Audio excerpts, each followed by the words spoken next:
This is you. 37 seconds ago, you were just another ghost behind a screen. Now every intelligence agency from Langley to Tel Aviv has your digital fingerprint, and the price on your head just cleared 8 figures. Sounds dramatic, mostly because it is. But here's the part nobody tells you about being the world's most wanted hacker. The moment they know your name, the clock doesn't pause. It doesn't slow down for dramatic effect. It just burns. You didn't plan to become a threat to 14 sovereign nations on a Tuesday afternoon. You were running a routine audit. Paid work, legitimate client, boring as watching paint dry in slow motion. Then your script hit something it wasn't supposed to find. A backdoor buried inside the payment infrastructure of the International Monetary Fund. Not a glitch, not a legacy bug. A door someone built on purpose, maintained on purpose, used on purpose. The kind of architecture that takes years and 9-figure budgets to construct. You pulled one thread, and the whole sweater unraveled in real time across your monitors. What you found wasn't a hack. It was a pipeline. 43 central banks across 3 continents running shadow transactions through a shell layer so clean, it made Swiss banking look sloppy. Trillions cycled through ghost accounts, funding operations that don't exist on any government ledger. You recognized 2 of the account signatures from a sanctions database you'd cracked for fun 2 years ago. That's when your brain connected the dots and your stomach connected with the floor. You made one mistake. A small one. By most standards. You pinged a verification node to confirm what you were seeing was real.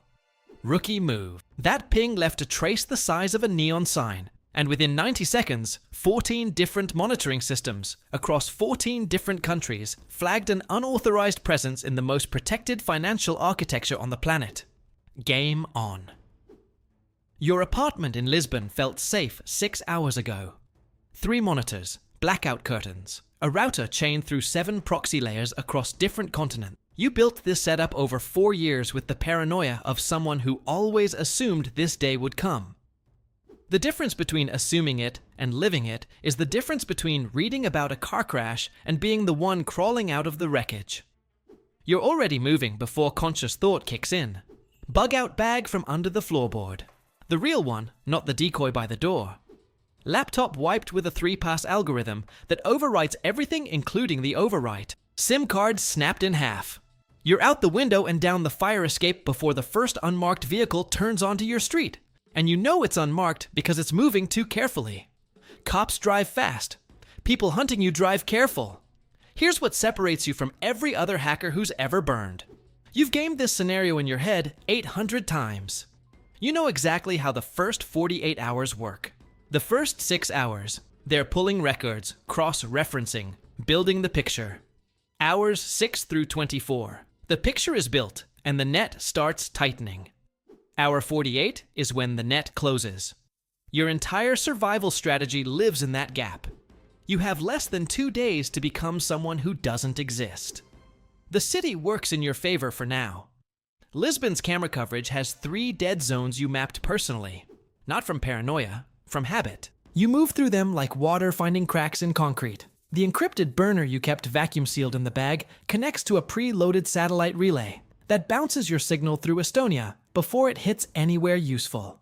You pull up a forum on the dark side of the internet that most people think is fictional. 2 messages posted in the last hour, both in code that would look like gibberish to anyone without context. They don't look like gibberish to you. Someone already knows what you found. That's the part that ices your blood, because it means the leak isn't just about you stumbling onto a secret. Someone in that network spotted you before the monitoring systems did, which means there's a human element watching that infrastructure in real time, which means whatever you uncovered isn't just financial corruption. It's active, staffed, and protected by people with the kind of resources that make governments look like hobby projects. You need leverage. Running without leverage is just dying slowly in a different location. You have 41 seconds of raw data captured before you pulled out. Transaction signatures, account nodes, 2 partial identities attached to administrator credentials. It's not the whole picture, but it's enough to make someone very powerful very nervous. The question isn't whether to use it. The question is who to sell it to, without getting buried by the buyer. 3 options, and you run the math on all of them simultaneously while moving through a crowded market that smells like grilled fish and diesel exhaust. Option 1. A journalist. Someone with enough credibility that the story becomes armor the moment it hits their inbox. Problem is, the last 3 journalists who touched stories adjacent to what you're holding had career-ending accidents within a year. 2 of those accidents involved car engines. 1 involved stairs. Option 2. A competing intelligence agency. Feed it to someone who benefits from watching their rivals take the hit. Clean in theory, fatal in practice. Intelligence agencies don't protect sources. They consume them and discard the packaging. Option 3. The nuclear button. You release everything simultaneously to 200 recipients across 40 countries. Journalists, regulators, rival governments, financial watchdogs, 3 different cryptocurrency communities that would spend the next decade forensically dismantling every transaction chain. Total chaos, total exposure. They can't kill 200 people quietly. But here's the catch. Option 3 means they have no reason to keep you alive either. Once the data is out, you go from asset to liability in the time it takes someone to make a phone call. You duck into a cafe, order something you won't drink, and open the laptop. Your hands are steady. This is the part people get wrong about adrenaline. It doesn't make you shake when you've trained for it. It makes you precise. Every unnecessary thought gets burned as fuel, and what's left is pure calculation. The data you captured is already encrypted and fragmented across 11 different servers in 7 countries. Each piece useless without the others. Each server accessible only through a key sequence that exists nowhere except your memory. You built this dead man switch 18 months ago during a paranoid week that you now recognize as prophecy. If you don't check in every 20 hours, the sequence auto-completes and everything goes public. You are the only off switch. That's your leverage. Not the data itself. The fact that you're the only thing standing between normalcy and the most catastrophic financial exposure in modern history. You can't be disappeared quietly. You can't be arrested without triggering the very outcome they're trying to prevent. For the first time since this started, you feel something that isn't fear. You feel like the one holding the gun. Your relay pings.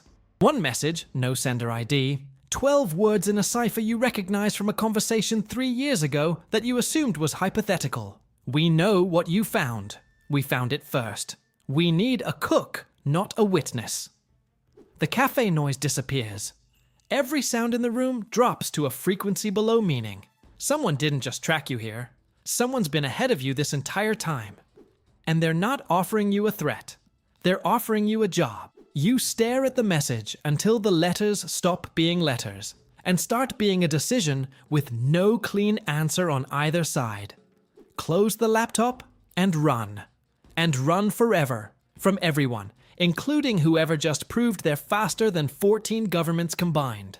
Reply, and find out whether the people who built that pipeline want you inside it or want you as a cautionary tale they'll never have to explain. Your coffee goes cold. You start typing.